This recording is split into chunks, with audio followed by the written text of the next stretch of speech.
Hello! Today's video is gagawa ako ng sushi. So, first time kong gumawa ng sushi. Ngayon, yung bamboo ko na panggawa ng sushi, hindi ko makita. Kaya ito na lang yung gagamitin ko yan. Buti na lang nakabili ako na ito sa Shopee. Bale, ito yung mga ingredients.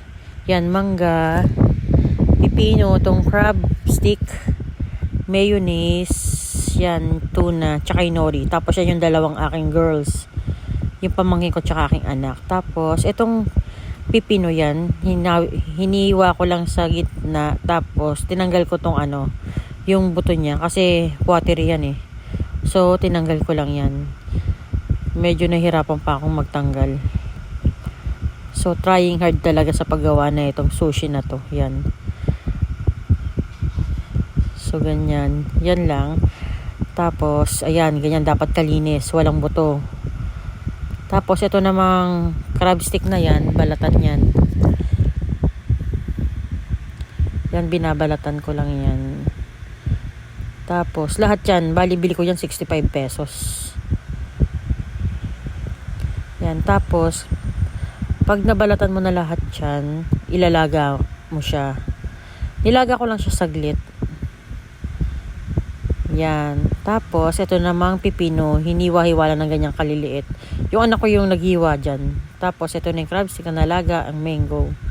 Tapos, ito namang isa, yung tuna, nilagyan ko ng mayonnaise. Ayan naman yung ilalagay sa kanin. Sugar, tsaka na may vinegar. Bali, 4 tablespoon na vinegar. Tapos, 1 tablespoon ng sugar. So, dapat ganyan na siya. Talagang mix na. Yan, nilagay ko na siya dyan sa may kanin. Japanese rice yung ginamit ko dyan, guys. Ayan. Tapos haluin mo lang ng maigi para talagang mix na siya. Yan na. Tapos ito yung panghulma ko. Yan. First time ko lang gumawa ng ganito. So, hindi pa talaga ako masyadong marunong.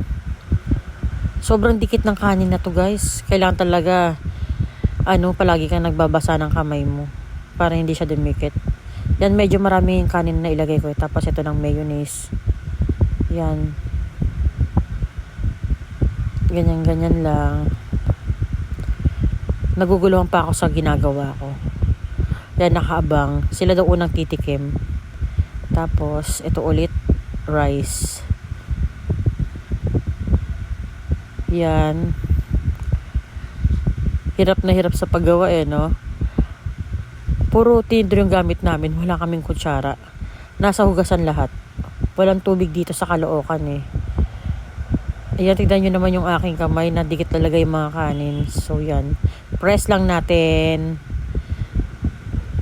Tapos, yan, hindi pa masyadong Ngayon, yung nori, hinati ko lang na parang magkasya siya. Dapat itong, makinis na dun sa ilalim. Tapos, yung rough, dun mo ilalagay yung kanin. Ayan, yung Japanese rice.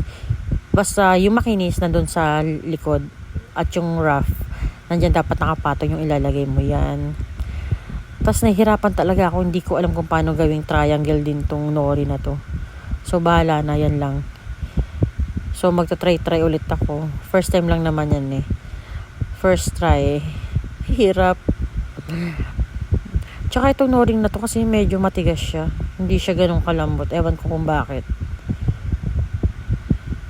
Ayan, pinipilit maging triangle. Yan. Yan, okay na yan. Tama na yan. Kami lang naman kakain yan eh. So, basta na-try ko na. Tapos yan. Yung anak ko naman yung gumagawa para sa kanya.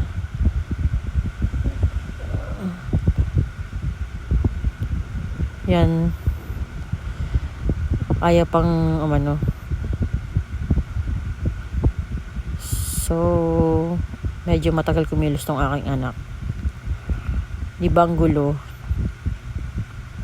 Siya may hawak ng camera na yan, yung cellphone. Siya yung nagbibideo sa sarili niya.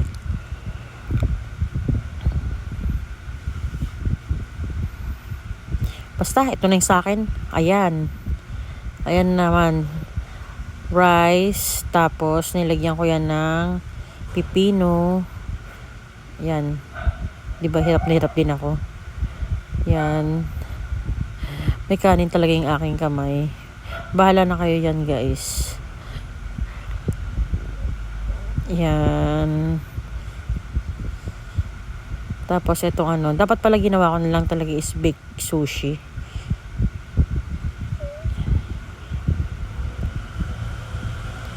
Yan, hindi ko alam kung tama yung ginagawa ko talaga. Basta yan lang yung napapanood sa YouTube, ginaya ko lang, pero mukhang palpak yung gawa ko. Pero yun nga, kasi nga first try.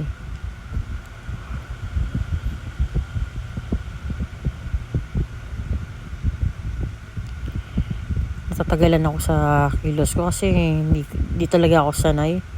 Parang hirap gumawa nito. Nung una, akala ko madali lang. Tapos yung andito na, yung actual lang gagawin, ang hirap pala.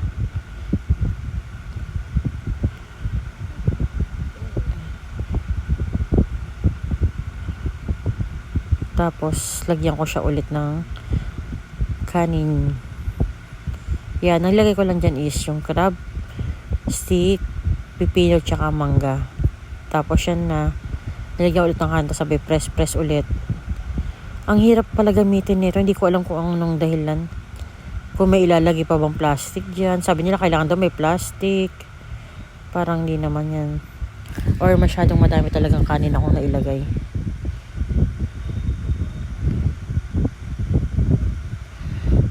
Yan. Ang hirap pang matanggal.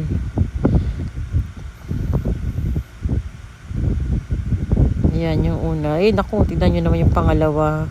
Hindi sumama yung kanin sa ilalim. Yan. Lipat muna natin dito kasi tatanggalin ko yun. Ayan na. Yan na yung nagawa. Yan lang. Kakainin na muna namin to.